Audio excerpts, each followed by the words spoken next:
Coder में आपका स्वागत है। ये हमारी डेटाबेस की एक सीरीज़ चल रही है जिसमें हम डेटाबेस के अलग अलग कमांड्स जो होते हैं उनके बारे में सीख रहे हैं। आज की इस वीडियो में हम सीखेंगे कि किस तरह से हम कमांड को यूज़ करके एक टेबल को क्रिएट कर सकते हैं। तो पहले हम यहाँ पर जानेंगे कि टेबल किस तरह से क्रिएट होता है डेटाबेस के अंदर। तो यहाँ पर देखिए, डेटाबेस के अंदर जो भी डेटा स्टोर किया जाता है वो टेबल के फॉर्म में होता है इस तरह से।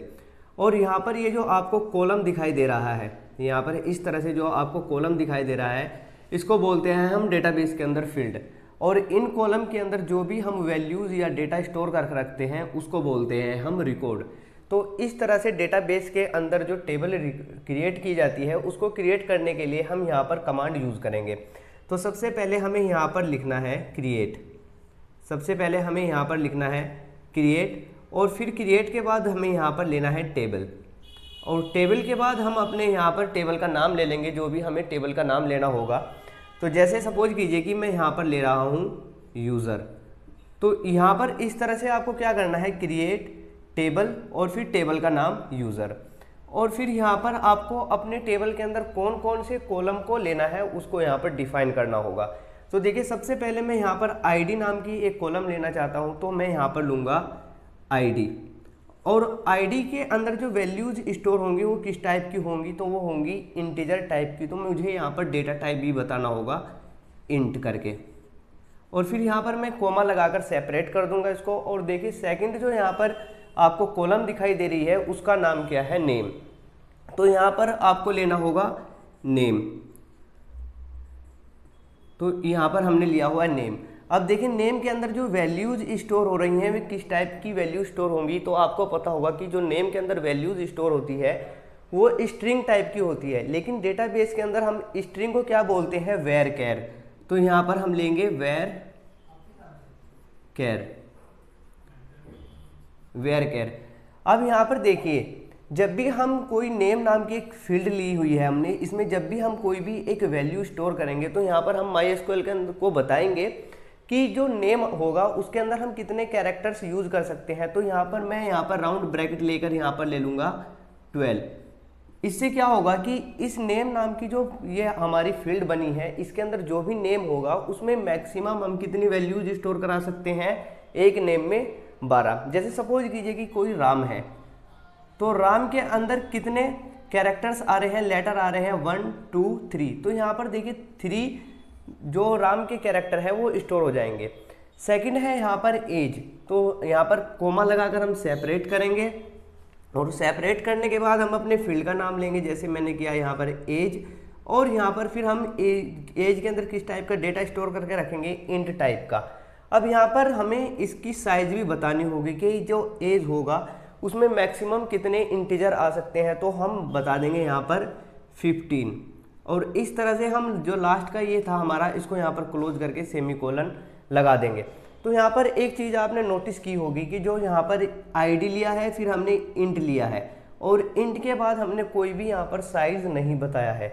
लेकिन यहाँ पर जो हमने एज लिया है इसका भी टाइप इंट है, बट यहाँ पर हमने क्या लिया है, साइज लिया है 15।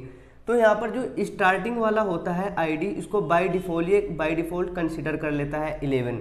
इसको चाहे हम यहाँ पर मेंशन करें या ना करें, इसको 11 ये कंसीडर कर लेता है।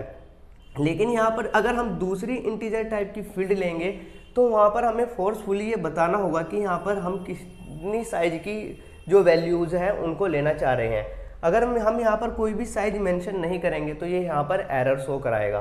तो आई होप कि आपको समझ में आ गया होगा कि किस तरह से हम डेटाबेस के अंदर टेबल क्रिएट करने के लिए जो कमांड फायर करते हैं वो क्या होता है। सबसे पहले क्रिएट लेते हैं, फिर टेबल लेते हैं, टेबल का नेम लेते हैं, और राउंड ब्रैकेट, इस तरह से राउंड ब्रैकेट लगाकर इसके अंदर हम अपने कॉलम के नेम ले लेते हैं, जितने भी हम कॉलम के नेम लेना चाहते हैं। तो चलिए इसी कमांड को हम सिस्टम पर भी रन कराकर देख लेते हैं।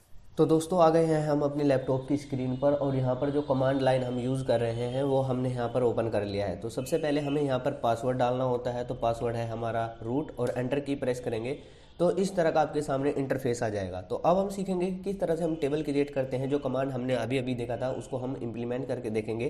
तो सबसे पहले हमें अपना एक डेटाबेस चूज़ करना होगा जिसके अंदर हम टेबल क्रिएट करेंगे। तो सबसे पहले हम यहाँ पर कमांड फायर करेंगे, सो डेटाबेसेस। और एंटर की प्रेस कर देंगे तो इस तरह से देखिए हमारे सामने सारे डेटाबेसेस आ जाएंगे। तो यहाँ पर लास्ट वीडियो में हमने डेटाबेस क्रिएट किया था यूज़र नाम का, तो इसी के अंदर हम टेबल क्रिएट करेंगे। तो टेबल क्रिएट करने से पहले हमें यूज़र डेटाबेस को चूज़ करना होगा, तो उसके लिए हमने देखा था यूज़ और डेटाबेस का नाम। तो हमारे डेटाबेस का नाम है यूज़र और एंटर की प्रेस कर देंगे तो जो हमारा डेटाबेस है वो चूज़ हो जाएगा, यानी कि सेलेक्ट हो जाएगा। अब हम इसके अंदर टेबल्स क्रिएट कर सकते हैं। अगर मैं ये देखना चाहता हूँ कि यूज़र के अंदर कितने टेबल्स हैं, तो यहाँ पर मैं टाइप करूँगा शो टेबल्स और एंटर की प्रेस कर दूंगा। तो यहाँ पर देख सकते हो आप, यहाँ पर एम्प्टी सेट दिखाई दे रहा है क्योंकि यहाँ पर अभी एक भी टेबल नहीं है। तो चलिए इसके अंदर हम वही कमांड लिखते हैं जो अभी अभी हमने देखा था। तो कमांड क्या थी हमारी, क्रिएट टेबल का नेम हम कुछ भी रख सकते हैं, जैसे हम टेबल का नेम रख लेते हैं यूज़र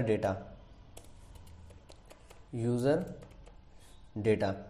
और फिर हम यहाँ पर अपनी जो हमारी कॉलम थी वो यहाँ पर ले लेंगे। तो पहली कॉलम थी हमारी आईडी इंट, दूसरी कॉलम थी हमारी नेम, और नेम में हमने देखा था वेर कैर यूज़ कर रहे थे हम, और वेर कैर के अंदर हम इसका एक साइज भी दे रहे थे। और फिर थी हमारी एज, तो एज ले लेंगे और यहाँ पर हम इंट ले लेंगे, और यहाँ पर भी हमें साइज़ देनी होगी। हम यहाँ पर कुछ भी साइज़ दे सकते हैं, जैसे हमने 14 दे दिया है। और फिर हम एंटर की प्रेस करेंगे तो यहाँ पर देखिए क्वेरी ओके आ गया है। अब फिर से अगर मैं यहाँ पर शो टेबल्स करता हूँ तो यहाँ पर देखिए हम फिर से शो टेबल करेंगे तो यहाँ पर अब की बार यहाँ पर ये हमें दिखाई दे जाएगा यूज़र डेटा। आप देख सकते हो कि हमने अपने उसका नाम यूज़र डेटा ही रखा है। अगर हमें यूज़र डेटा के अंदर जो टेबल है इसके अंदर क्या क्या कॉलम है अगर उसको भी देखना हो तो उसके लिए हमारे पास एक कमांड होती है डेस्क का मतलब होता है डिस्क्राइब करो।